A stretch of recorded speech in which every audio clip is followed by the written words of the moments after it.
Hello, class. My name is Luis Hernandez. For my presentation, I have chosen understanding and maintaining compliance as it pertains to risk management and recovery. I've always been slightly intrigued by law in general, which made my decision easy.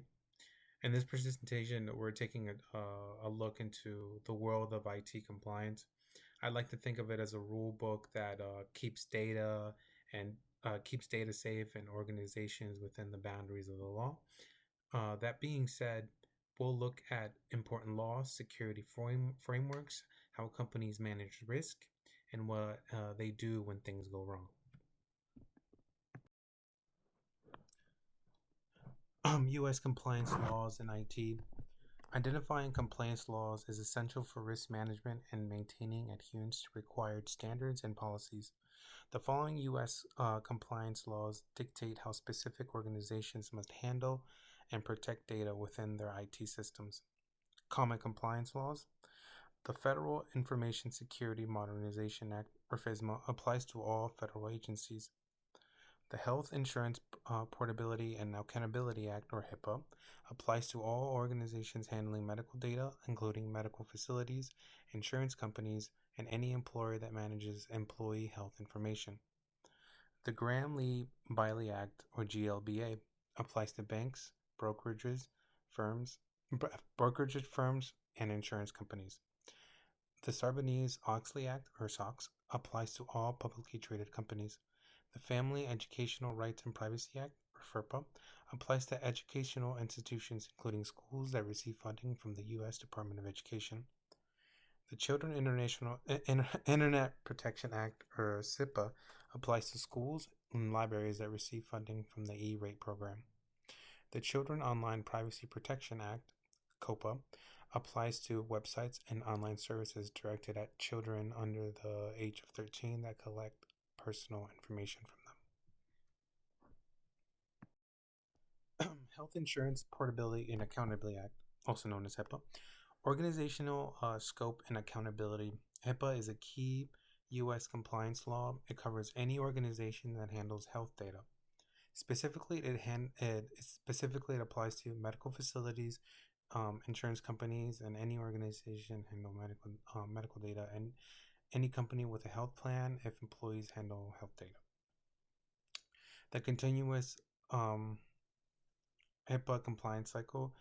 HIPAA compliance is maintained through a continuous process based on data protection involving 5 key steps: assessment risk, analysis plan, creation plan, implementation, continuous monitoring. The Graham-Leach-Bliley Act, or GLBA, the Financial Data Protection. GLBA, Financial Services Modernization Act, is a U.S. compliance law for banks, brokerage firms, and insurance companies. It also governs how banks, insurance institutions can merge. Core requirements for risk management, privacy, the Safeguard Rule risk management requires companies to use security and risk management plans to protect customer information. The plan must ensure data integrity, prevent unauthorized data release. Companies must provide security training. Financial Privacy Rule, customer transparency, requires companies to notify customers about privacy practices. Companies must explain how they collect and share customer data. Foundational frameworks for risk management and IT compliance. PCI DSS, created by the PCI Security Standards Council, requires compliance for merchants using credit cards. Goals include secure networks, firewalls, and protecting cardholder data, encrypting transmissions. Some process steps are assess, report, and remediate. GDPR regulates how companies protect personal data of EU/EEA citizens, applies to all businesses handling EU/EEA personal data. Global frameworks and methodologies. ISO includes ISO 27002 security techniques, ISO 3100 principles and guidelines on implementation, ISO 73 risk management vocabulary. COBIT means stakeholder needs. converts the enterprise end to end, separates governments from management. ITIL, life cycle approaches to service management, strategy, design, transition, operation, and improvement. IEC supports interoperability and global requirements, U.S. government and security guidelines. NIST promotes U.S. innovation, hosts ITL, publishes SPO 830 risk assessments. DICAP, DoD certifications and accreditations process, initiate, plan, implement, validate, decommission. Risk management: identify, assess, and mitigate. Risk management is essential for maintaining compliance with laws, standards, and organizational policies. This life cycle ensures security and privacy risks are continuously managed. Identify, risk analysis. This phase sets the scope and needed protection measures. Foundation, often called risk analysis, required in frameworks like HIPAA. Guidance standards such as NIST SP 830 guide this activity. Outcome: companies under GLBA must use risk management plan and establish a security plan safeguard rule to protect customer information and data integrity. This phase evaluates the security posture and vulnerabilities. Process start. Labeled assessment as the first step in HIPAA compliance. Standardized review. Assessment is also the first step in PCI DSS. Mitigate, remediate, and implementation. This phase fixes issues and reduces exposure. Implementation: after assessment and planning, HIPAA requires plan implementation. Remediation: in DCI and PCI DSS, the process ends with remediate. Control objective: mitigation enforces controls such as strong access control and plans to prevent unauthorized data release under the GLBA safeguards rule. Organizational requirements: trust, due diligence, and internal controls. The concept of fiduciary trust. A fiduciary trust is a relationship of trust, often including a person trusted to hold someone else's assets. The trusted person must act in the other person's best interest and avoid conflict of interest. Examples: attorney-client, CEO board, shareholder board, individuals with mission or fiduciary responsibilities. Example: federal agency heads. Expected professional conduct. A fiduciary must show due diligence, due care.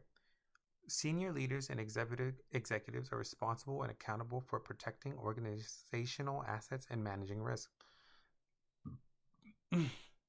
Organizational policies for internal control. Policies set rules to manage internal risk and maintain high conduct standards. Mandatory vacations. Limit continuous fraud or unauthorized activity. Job rotations. Ensure multiple people understand key functions and reduce dependency on one employee. Separation of duties. Prevent one person from controlling all critical processes. Acceptable use. Define proper use of technology and information systems. Limit access. Staff receive only needed access. The least privilege. Recovery objective. Time versus data loss. Recovery time objective, or RTO, defines the maximum time a system resource can be unavailable after a disruption before causing unacceptable impact, downtime tolerance. Recovery point objective, RPO, represents the point in time prior to a disruption in which data must be recovered based on the most recent backup, data loss tolerance. Relationship insight. RTO helps select recovery technologies to ensure the system meets the maximum tolerable downtime, MTD. Agencies responsible for U.S. compliance and data regulation. U.S. compliance regulatory agencies. Federal Trade Commission, FTC, protects consumers and prevents anti-competitive practices. Evaluates economic impact, includes the Bureau of Consumer Protection, Bureau of Competition and Bureau of Economics. Securities and Exchange Commission, SEC, key compliance regulator, oversees publicly traded companies and financial accuracies. Example, SOX. Federal Deposit Insurance Corporation, FDIC, major regulator for financial institutions governed by GLBA, major U.S. compliance regulatory agency. State AG slash U.S. Attorney General, responsible for the enforcement of said laws. Regulatory mechanisms. Compliance is enforced through laws and mandatory standards. Laws such as GLBA require regulated entities to use a risk management plan and implement the safeguard rule. Standards like PCI DSS, created by industry councils, American Express, MasterCard, Visa, require compliance from merchants from using merchants using credit cards. Just to sum everything up, about compliance and risk management and data. If I've done a decent enough job, you've seen how different laws, frameworks, and internal controls all work together to keep data safe and organizations running smoothly. Laws like HIPAA, GLBA, and SOX set requirements for protecting data across different sectors, while NIST, PCI, DSS, ISO, and GDPR all provide structures for meeting those requirements. Organizations also rely on internal controls like mandatory vacations, job rotation, and separation of duties to support fiduciary trust and due diligence. Compliance is enforced by agencies such as FTC, SEC, and FDIC. It operates as a continuous cycle involving risk analysis, planning, implementation, and ongoing monitoring. From protecting health and financial information to managing risk and planning for recovery, each piece plays a role in staying secure and compliant. Finally, recovery objectives such as RTO and RPO helps ensure systems are not exposed to possible disruptions by defining acceptable downtime and data loss. I hope my breakdown has made sense and it makes maybe maybe something a little clearer. I definitely didn't know everything that some of these organizations do, or I was familiar with some but not others. So it's just kind of cool to kind of have that insight now. Um, we're going into a field where these standards, these regulations are very important. So um, just something to keep in mind. Thank you very much. I hope everybody has a wonderful Thanksgiving.